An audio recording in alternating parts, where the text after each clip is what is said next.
Hello, Eastside Youth. Hopefully you guys are doing well, staying warm. It is officially fall for sure out there.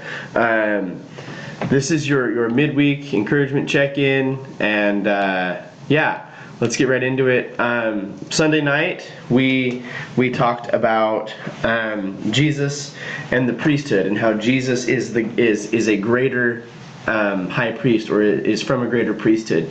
And pretty much what it came down to is Jesus is a greater priest because he doesn't have to offer sacrifice for himself. He is perfect, sinless, and it does not need to make atonement for himself before he makes atonement for us. The second thing is Jesus' priesthood precedes that of the Levitical priesthood in the Old Testament. So when we started talking about the book of Leviticus last year, and when we looked at like this system of law that was given to the people of Israel after the golden calf incident, and that priesthood from Aaron and Levi passed down is the Levitical priesthood. And then when Hebrews starts talking about Jesus, it says that his priesthood comes from the priesthood of Melchizedek. And so because of that, it's this idea that the author of Hebrews is making, that Jesus, as from Melchizedek's priesthood, like the original is always better. The sequel is not as good as the first, and so that's the second reason. The last reason is because Jesus, as our perfect priest, is able to accomplish something, and is able to show us exactly what a priest is supposed to do. And so what we see in that is one of the things the priest was supposed to do is to bring people to God and be this like example to the people. And Jesus is the perfect example.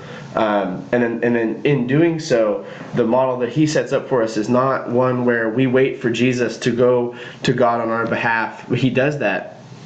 But the image that Hebrews gives us is Jesus like pulling us into the presence of God with him.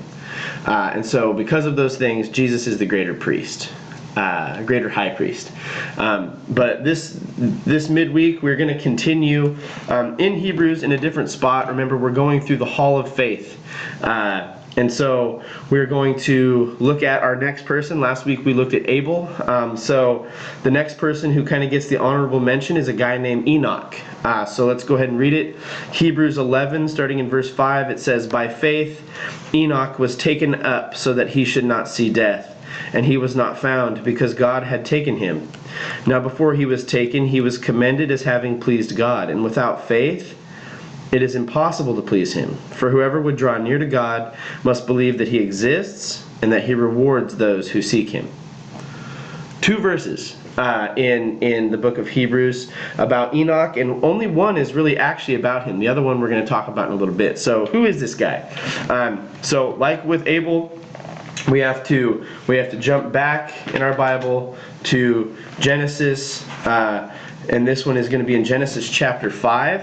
And this one comes to us from one of those awesome sections of the Bible that is a cool name list that we love so much.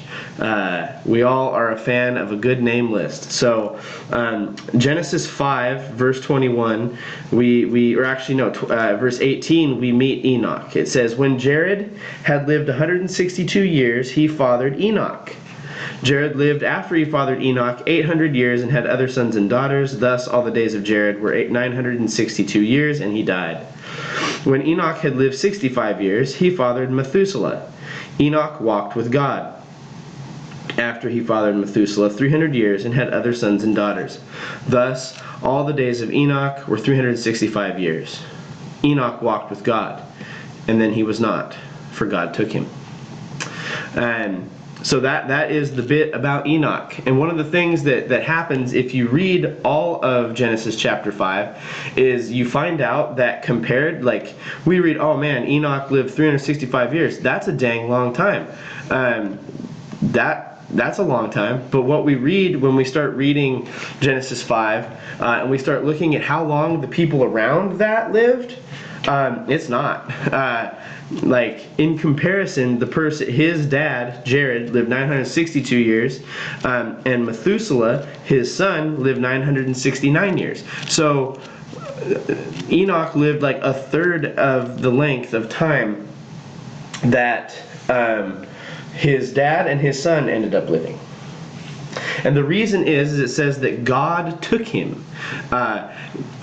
It's one of these like scratch things that says that he did not die, but that God, whatever happened to him, it was passed down, and it is believed that God took him from this earth. He took him out of the situation. Remember, this is right before Genesis 6, increasing corruption and the flood. And so it's almost as if this man who walked with God saw what was coming, and he said, this dude is all about sticking to the things that I desire, and so I'm going to spare him from having to see all this death and destruction and all this sin.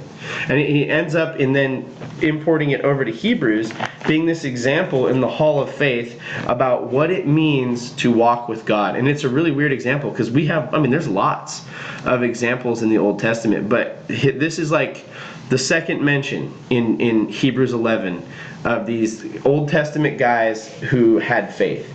And so it says that by faith Enoch was taken up so that he should not see death, and he was not found because God had taken him. Now before he was taken, he was commended as having pleased God. So then the next question that the reader of Hebrews goes is, well, what did he do?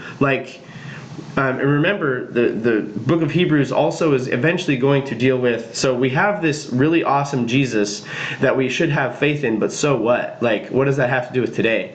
And one of the things for Hebrews was there was active persecution.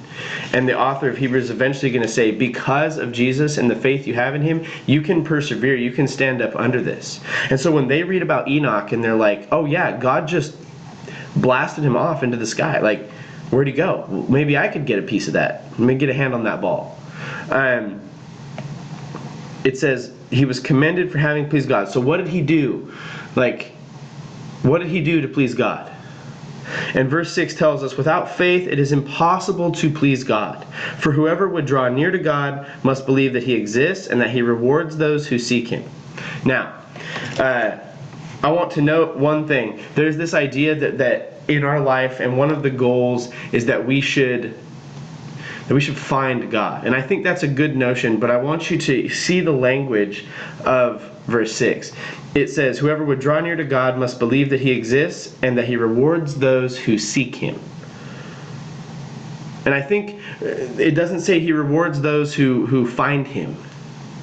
Because one of the notions of the people of Israel is that they wrestle with their God. And I think it should be a notion for us too, that we're a people that don't stop wrestling with who God is. Not in a way that's like, ooh, this is tough, I'm not sure. But in a way that's like, I want to go deeper, I want to know more, I want to draw nearer, as this verse says.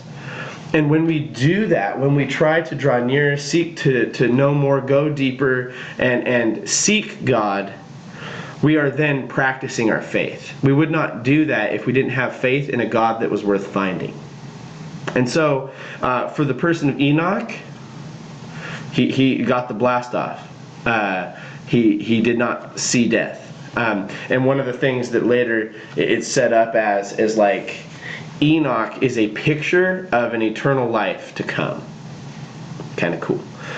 So, Enoch had faith in God. It doesn't lay out what he did other than he walked with God. And this walking with always has this idea of letting God lead, doing the things, being a person that is caring about and doing the things and following after the things that God cares about, wants, and is after himself.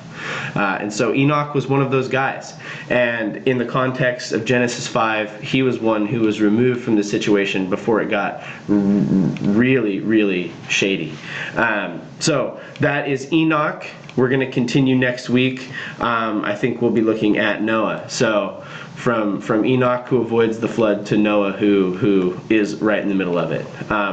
Hopefully you guys are taking care. Just a couple things. Don't forget, Saturday, 2 days away, is the trunk or treat. Be here, please, please, please. I'll be here early, setting up, getting our trunk set up with the bus.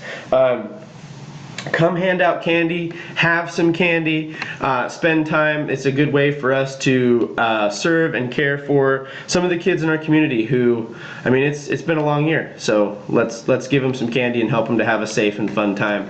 And then immediately after the trunk or treat, we're going to be getting on the bus and going for burritos. So bring $5 for a burrito, and like I told you guys, if the total is over that, I will just collect the 5, and then we will cover the surplus if they do not do the deal this year. So because of COVID, it's hard to tell, but we're gonna go get burritos. Keep it rolling. So hopefully you guys are well. Got a couple days left of school this week, day and a half. So finish strong, and we'll see you guys Saturday for the trunk or treat. Love you guys. Take care.